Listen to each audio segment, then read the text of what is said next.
Caillou seems like the tito or the uncle that you can go out and have a drink with.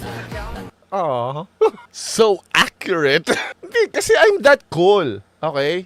At least, hindi yung intellect ko yung binanggit niya. Okay? At least it's about me. I like this. Caillou seems like the tito or the uncle that you can go out and have a drink with. Oh, so true. Isipin mo yun? He's not even lying. Damn. What can I say? So true. True. Di ba si ano nga? Si Nico David nga, niyaya nga ako sa Adonis nga lang. Pero pamangkin. May internet pamangkin. Alam mo, in fairness kay Uncle Caillou In fairness kay Uncle Caillou, ganyan din yung ganyan din yung, hindi nga lang uncle, kasi mas magkalapit kami ng edad ni Nico David Si Nico David, ganyan din yung sentiment sa akin. Okay? So, I guess I'm doing it right? Pinapalambot ka lang ni Gabe Caillou. Hindi, kaya nga tayo? Role play. Kunyari lasing na uncle ako, no? Yan, nagiinom na tayo, no? Kunyari lasing na ako. Gabe. May kailangan tayo pag-usapan dito. Pwede mag-inom lang basta-basta. Okay. Ano pag-uusapan natin? My internet uncle. Okay, let's talk about this. This. You keep saying we are men and we should talk about men. How does that follow? Lasing na ako. Pasensya na. My internet nephew. So, I have to ask you this question. Because I'm so curious. The moment I heard this, I was like, my whole life was a lie. So, wait. My internet nephew. You keep saying, we are men, and we should talk about men. What does that mean? Care to explain? I need to know. How you guys are grown men talking about what women should do? Did you and your wife talk about the fact that that's not the case? Did you and your wife talk about that as strawman? Why? Okay, bigyan kita ng example, my internet nephew. If we talk about the laws of gravity, are we trying to talk about what should people do? Of course not. Come on! Really? We're not talking about what women should wear. Don't you think that's intellectual dishonesty, dude? Come on. We're not talking about that. They can wear anything they want. Who cares? That's not the point. We're talking about what is, not what ought to be. Do you see the difference, right? Right? I mean, partida, I'm drunk. Do you see what I mean? When I say not wearing a seatbelt is a factor for the car accidents, are we talking about what shouldn't they do, we shouldn't do? I don't think so. We're talking about an is, not an ought. You should know the difference and tell your wife. Really? We're not talking about what they should or shouldn't wear. That's not the topic. We're talking about an is. Don't you think, pamangkin, that is so dishonest of you? The both of you. That's not what we're talking about. Chat muna puno. Hindi. Ano mo yun, pare? We're not talking about what they should wear or shouldn't wear. That's not what we're talking about. Parang sinasabi mo na when we're talking about the law of gravity, we're telling the buildings what to do. No! We're not! You have to differentiate kung ano yung prescriptive tsaka ano yung descriptive.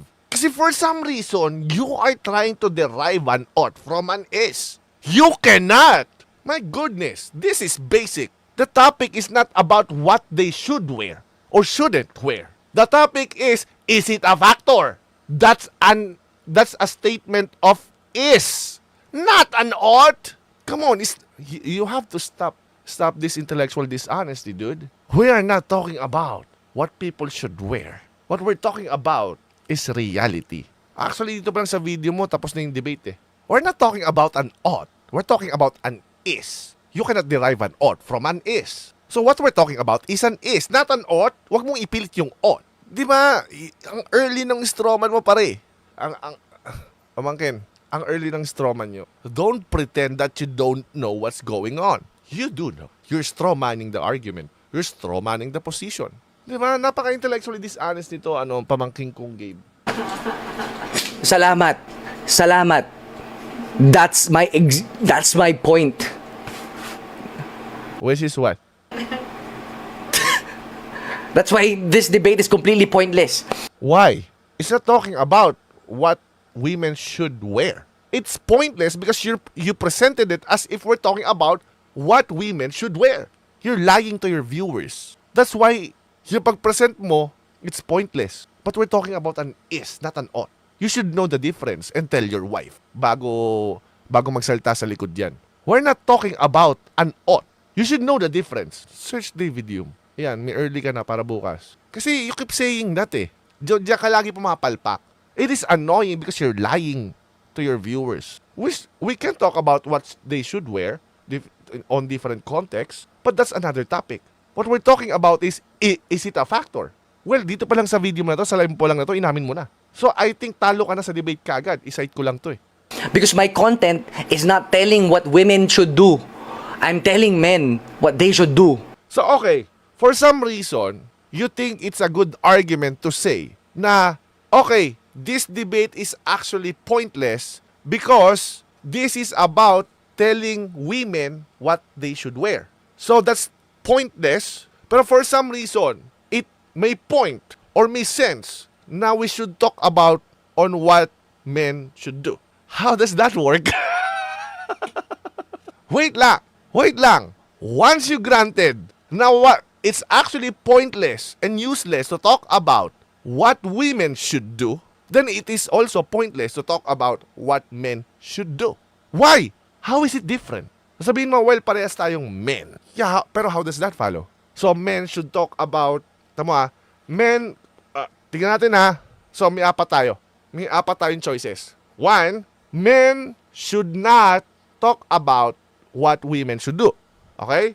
Men should talk about what men should do. Okay? Okay, dalawa na yon, right? Pangatlo, women should talk about what men should do or they don't talk about it as well. That's pending. But your wife confirmed it. I'm sorry. Because it's confusing. Sometimes he calls his wife his girlfriend. Dito. Oh. So, I'm not really sure. Okay. Okay. So, pangapat, women should talk about what women should do. Ganun ba? Isipin! Bakit ka nagagalit? Ito lang, Gabe. Tanong ko lang sa'yo. You seem to be so convinced sa argumento mo na correct yung we shouldn't talk about what women should do or shouldn't do. But bakit ka hindi convinced na it goes the same way sa lalaki? Bakit? Unang-una, under whose authority na nagbigay sa'yo na you can talk about what men should do?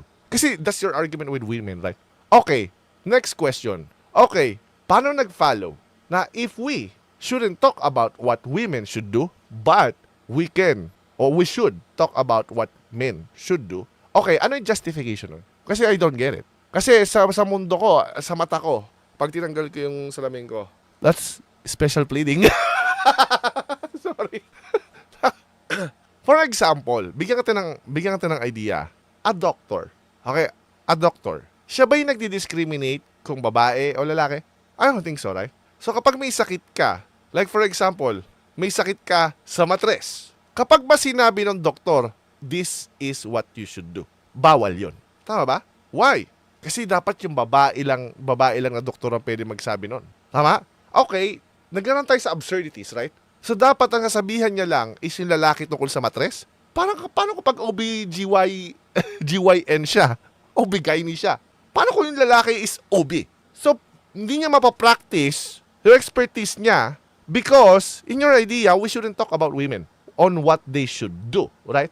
Should do, that's a general term. So, paano yun? Sayang yung pinag-aralan niya, ganun ba? How about this? How about a pastor? Well, sa inyo kasi may women pastor nga pala. That was close. Hindi.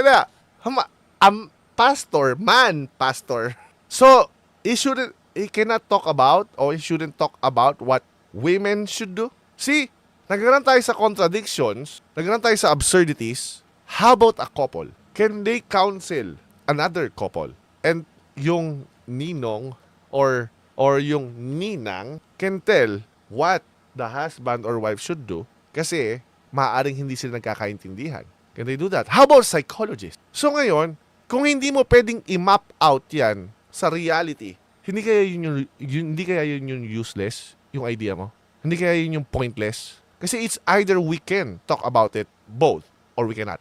Granting na gusto mong sabihin is about we should or we shouldn't talk about it. Gabe is living in an idealistic situation. No, even idealist would talk about women. No, I'm sorry. Even in idealism, they would talk about women. That's what I don't get. If titingnan mo yung buong picture dito is more on psychology part talaga yung nakikita ni Gabe. More on the mind. Pero hindi niya nag-gets need mo lang logic at philosophy sa topic na to. Hindi lang talaga nag-isip si Gabe. Yun talaga flow niya. Kung sinasabi mo, it is pointless to talk about what women should do, then it is also pointless to talk about what men should do. You cannot pick and choose. Kasi ano yung deductive proof mo to say na if you are a man, we should talk about what men should do is a necessary consequence or conclusion. Kung sinasabi mo pointless to talk about that, it is also pointless to talk about this. You cannot pick and choose. That's intellectual dishonesty. Ang tawag dyan is special pleading. For some reason, exempted yung babae. Ganun ba? How about gays? How about the LGBT communities? Can we actually talk about them? I can't believe na pumatol ako sa mga putang ina to. Oh. Actually, hindi rin ako makapaniwala. Sa sobrang tigas ng mukha mo, dalawa pa kaming gusto ko. Ay, hindi. I'm drunk, uncle. I'm sorry, my pamangkin. I'm sorry. Is the lemon talking? Yeah. Actually, yeah, I'm wondering too. Alam bakit? You don't have a foundation. You don't have an argument. What you have is just a straw man. A salad of fallacies. Diversion, deception, dishonesty. That's all you have. Di ba grabe magmura? Christian ba yan? Hindi naman siya saint. Huwag kang dyan, wise, no. I mean, I really hope you prepare. Because hindi kita bibigyan ng partida. I'm gonna be ruthless on you. Doon sa mga intellectual dishonesty mo, hindi ko ipapalagpasin. So, ganito na lang. Kapag hindi ka sumunod sa format bukas, kung ano yung tamang format, para i-maintain natin yung structure, yung rules, para maging successful yung debate, tandaan mo, marami ako nakatago sa sleeves ko. So, if you like to play that game, I'm freaking prepared, dude. Yeah.